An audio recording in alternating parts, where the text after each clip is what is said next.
Oh, hello. How are you doing? I'm Chris, and we're going to be talking about some nail stuff today, I guess. I had a subscriber, a YouTube subscriber. Thank you so much, Raquel, for asking about my nail care routine. And so then I posted this question to my Patreon subscribers, asking if they wanted to add anything. And I had one of my original founding members of Patreon, Francis, he asked me another great question about just nails in general, more general question. So we're going to start there, okay? So if you're ready to talk about nails, let's talk about nails. First of all, are nails necessary for flamenco guitarists? I am going to lean towards saying yes.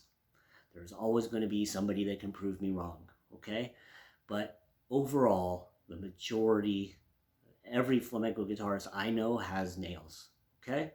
Now, what degree of length of those nails varies widely and can even vary widely just per finger, okay? So that tells me that it's a very personal choice as far as the nail length that you prefer, okay? Now, that could be that a lot of those choices are made because of your own physiology and anatomy, the way your fingers are built, your anatomy, and then also the quality of the nail, the thickness of the nail, the brittleness of the nail, all of that stuff, different angles of the nail. Those will all affect your personal decision as to what kind of nail length you prefer, and then also what kind of nail shape ultimately, okay? So I would highly recommend that for most people, don't spend an inordinate amount of time, an unnecessary amount of time on nails, okay? These are alive picks. This is my philosophy, at least. This the picks are changing. That's true, and that's not my philosophy. But my philosophy on not putting an unnecessary due amount of time and energy into your nails is because of the aliveness of these natural picks, okay? Every day they are going to be they're going to be growing, okay? So that means that they're never really, at least in my experience, it's like, woohoo, like, aha, when all my nails are in the perfect shape and length and everything just works great. That's not something that I experience a lot, okay? Now, could it be because I'm just like, I'm not willing to put in that time and effort? That's probably likely. But at the same time, I don't want to do that. I don't want to put my time into that. I'd rather play guitar. And my nails are what they are. And I just rather, for me, my philosophy is to be adaptable and I'm going to make it happen no matter what, okay?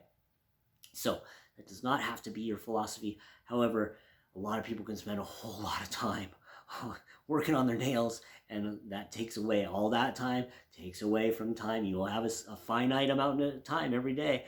And the more time you spend doing that, the less time you have spend playing guitar.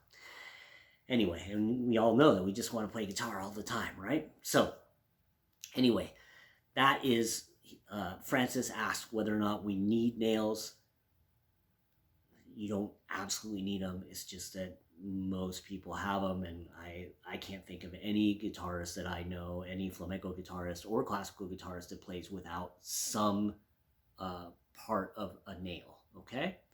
All right, so now let's go to the actual nail. Just recognize that the nail length is in direct proportion to its weakness. What do I mean by that is I'm going to use my thumbnail as an example. The longer this gets, the more leverage I give, again, for a countering force to break that nail off. The shorter the nail gets, the stronger it gets to be able to have a countering force against it and not break it, okay?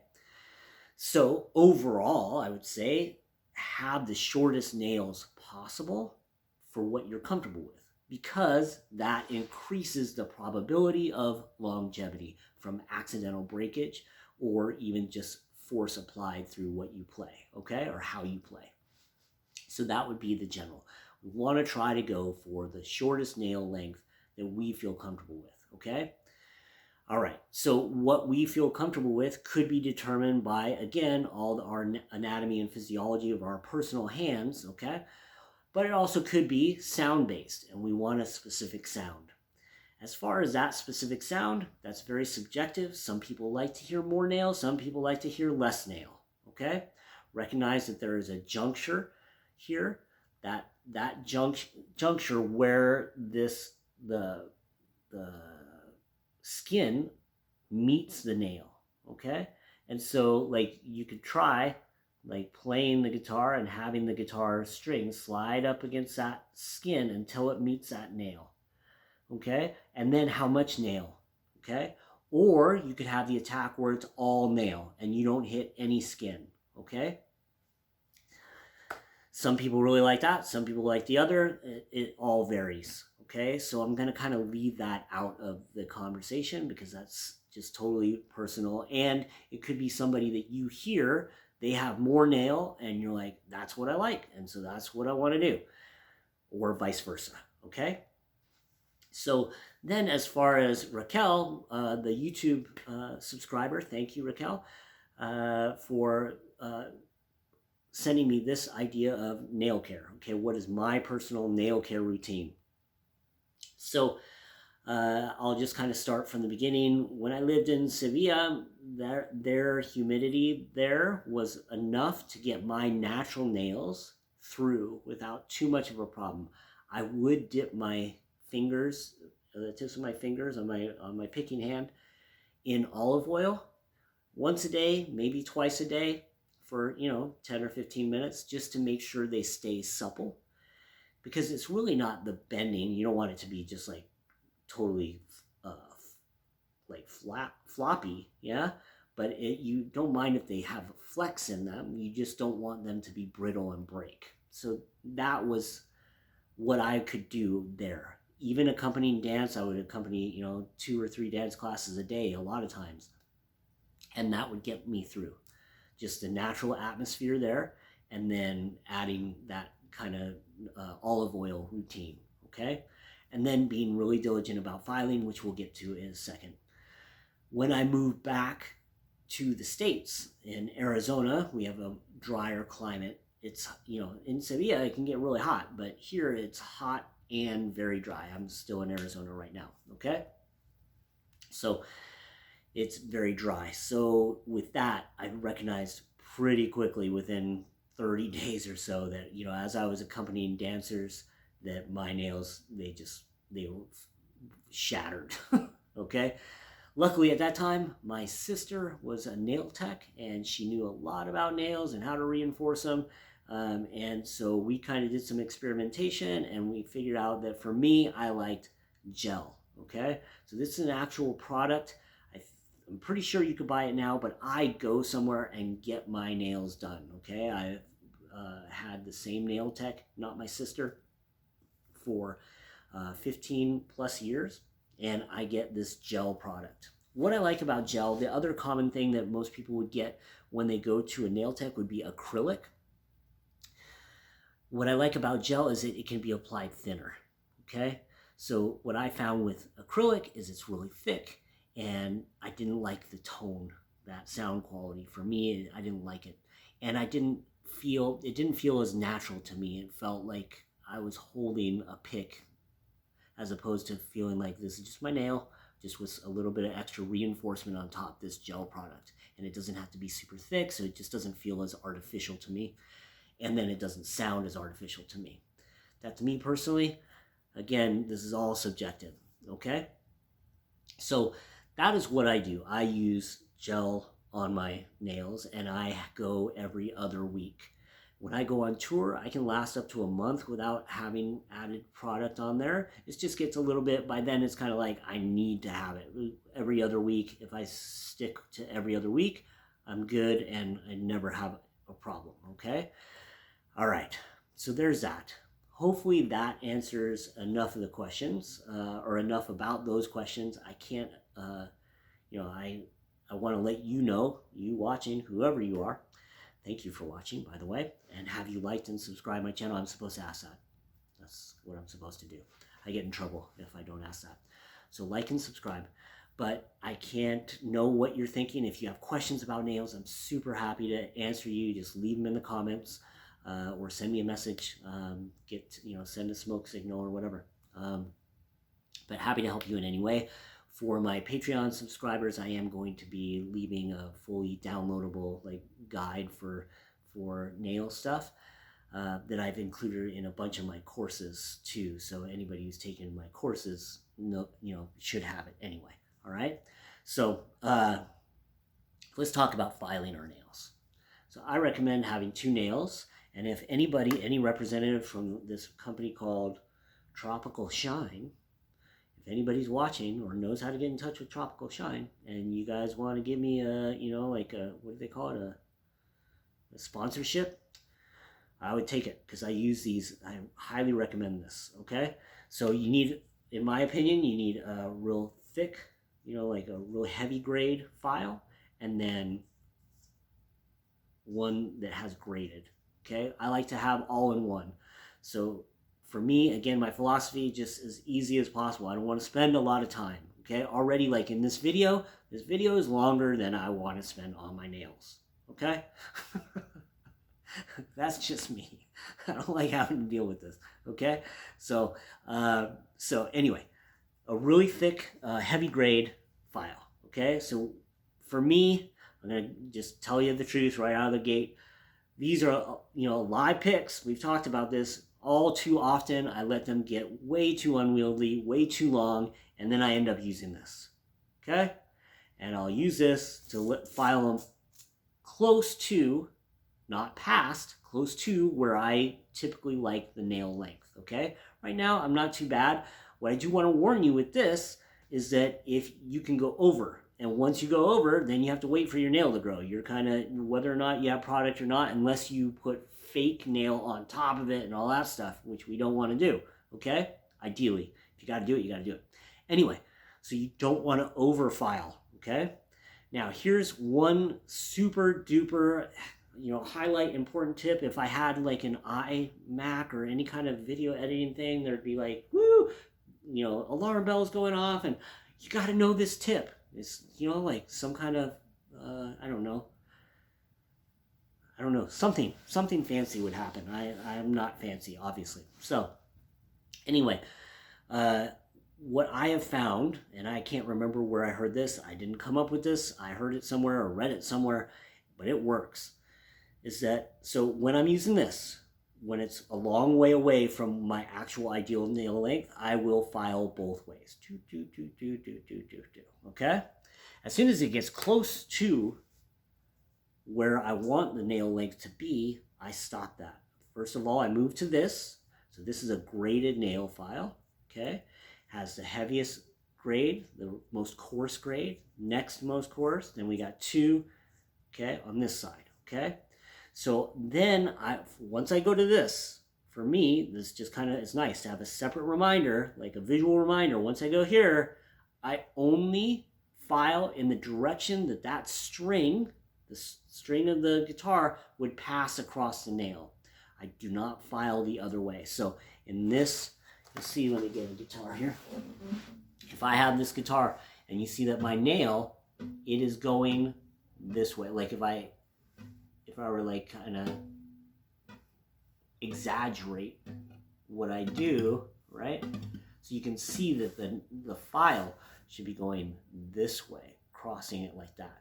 I don't want to file this way when it gets close, because now I'm training the grain of the nail to go against the natural direction of the strings, okay? So I do that for every nail once I start using this, okay? I only file this way. Or this, okay? So you can hear the coarseness of this particular grade, okay? Then I go here, a little bit less, not much less. I go to the other side, you'll hear a significant difference. Much softer, and then the final one. And this doesn't even feel like it's filing my nail at all. It feels almost completely smooth, okay? This process is super important. If you do not have an all-in-one file like this, Tropical Shine, you want to sponsor me? Send me like 500 of these. That would be amazing. All right. Anyway, if you do not have an all-in-one, take the time and make the expense to get a graded system of more coarse, a little bit less coarse. And it doesn't have to be 4 necessarily, but I would have a graded. Maybe at least 2, 3, 4. Okay, I have 5 because this one's super duty. And then 4, 4, 3, 2, 1. Okay, 2, 1. All right. So why is this important? Because think of like a pothole in a road. Pothole doesn't start with like that big hole usually. Usually it starts with a rock getting wedged in there by a heavy vehicle passing over that. And then another vehicle kind of shoves that, and another vehicle shoves it down further, and then that creates that hole. And then the hole starts, and then more vehicles go, and then it gets bigger and bigger and bigger. Okay? That's the best analogy or visualization that I have for you. So it's the same thing with our nails, okay? This is something that I am pretty disciplined. I could be more disciplined about, but ideally you want to file your nails, not through all of this. Hopefully you keep them, you're better than me, and maintain your nails in more of an optimal length, okay? Hopefully you do that. You're pretty disciplined and keep them in the optimal, close to the optimal length. So right before you play guitar, every time you want to use the lowest coarseness, and make sure there's no little divots that are going to start getting bigger and bigger. Every time your finger passes that string, it's an opportunity for it to catch on that little tiny imperfection in the nail and make it bigger and bigger and bigger. Okay? So, as I mentioned, all too frequently, I let my nails get way too long, and I have to start at that at the really coarse. Okay? So I said at the outset, I don't want to spend a lot of time doing this, and so I don't spend a lot of time. So frequently I fall behind, and then I have to, start from here and do all this. Okay, but I'll go into my philosophy again. I'd rather be adaptable and really like on stage. If I break a nail, or that, by the way, that doesn't really happen. It has happened, but now, how long have I been doing this as a profession? As a professional flamenco guitarist, I have been performing for over 25 years, okay? So maybe a dozen times have I had a serious like nail issue while I'm playing. So that, I'm doing something right. But I would highly recommend, at least in my mind, that idea, cultivate adaptability. These picks are going to be changing every day, and unless you're meticulous in putting a lot of energy into each nail, they're never going to be optimal. Every once in a while you'll have that, they're all the perfect length and it's amazing, and then 2 hours later it's gone. It's just like this little, that I have that image of again, if I had a fancy system, I'd put like that flower that only blooms once a year or whatever for an hour and then fades. I don't know if that's a myth or what. I've just seen it on TV. I don't know. Anyway, but it's just, that doesn't really happen that often where all my nails feel amazing. Yeah. There are usually one is a little bit too long, or maybe a little bit too short. I'd rather have them be a little bit too long than too short, and then I'm missing the strings. Okay. So, however, again, every time that they're a little bit too long, you're running more of a risk of breakage. Okay. So, my nails, now I'll actually show my hands. I have a little bit of hesitation with showing my hands. I have a lot of damage to my hands because of my not professional fighting, but martial arts. I've broken knuckles and had, stick fighting injuries from, so you see like that. Anyway, so I might not be the best model for overall hand health, because I go out there and do that stuff, and because that's my other love in life, is to do that stuff. So I wouldn't necessarily, you know, I recommend martial arts to everybody, but just recognize it's a danger to the hands, okay? Got to be really careful. And I work with people that know what I do, that this is my profession. So there is a little bit of attention placed to that. And then I just have to be really, you know, really diligent about keeping my fingers bent, not out like that. And then this, regardless if you're doing martial arts or not, just recognize that doors are a real common injury for fingers, okay? They get jammed. So as you approach doors, just try to do it with palms like that, real soft, yeah? And just don't go reaching out like that, because then somebody will open the door, or you just, you know, sometimes your proxemics, your idea of distance is a little off and you jam your hand. So I try not to lead with my fingers extended like that, okay? So there you go. Let me know. This has, you know, been kind of a overall more broad view. I would just say whatever works for you works for you. Look at a bunch of different, you know, there's a bunch of different nail shapes, whether they're ramps or no ramps. That they call them ramps, and they'll ramp it this way or ramp it the opposite way. But this is all based on your own particular fingernail shape and your hand shape, and then the way you attack the guitar here, the way your technique applies to the guitar, that changes. Like if I go more like this at this angle, then this angle, then this angle, that all changes, okay? So just recognize that, and I would kind of just steer clear of saying, oh, this has to be the way. If people say this is the way that works well for me, you should try it, maybe, especially if they get to know you and go, oh, well, you kind of play, you know, because you do this, because your attack, your angle is this, you might want to consider doing this, okay? But now you have a little bit of information, understanding the angle of your hand matters, what techniques you're using, all that matters, and as to your choice as to how to file those nails. And as far as filing the nails, now you know a little bit about that. Hopefully you have no questions, but if you have questions, I'm here for you. I'm happy to answer them. That's why there's a comment section down below, or you can reach out to me via email at any time. I appreciate you hanging in there with me and going into a little bit about my my thoughts on nails and nail care and whether or not we need nails. I do want to remind you to like and subscribe. I'm supposed to do that, and you know, and I really like it when you're part of the community. So please let me know if you have any questions at all, anything you want me to add, or any additional things that came up because I started talking about this. Thank you. Thanks for tuning in. I hope you have a great day, and I wish you the best of nail luck, okay? Take care of them. Take care of yourself. Bye-bye.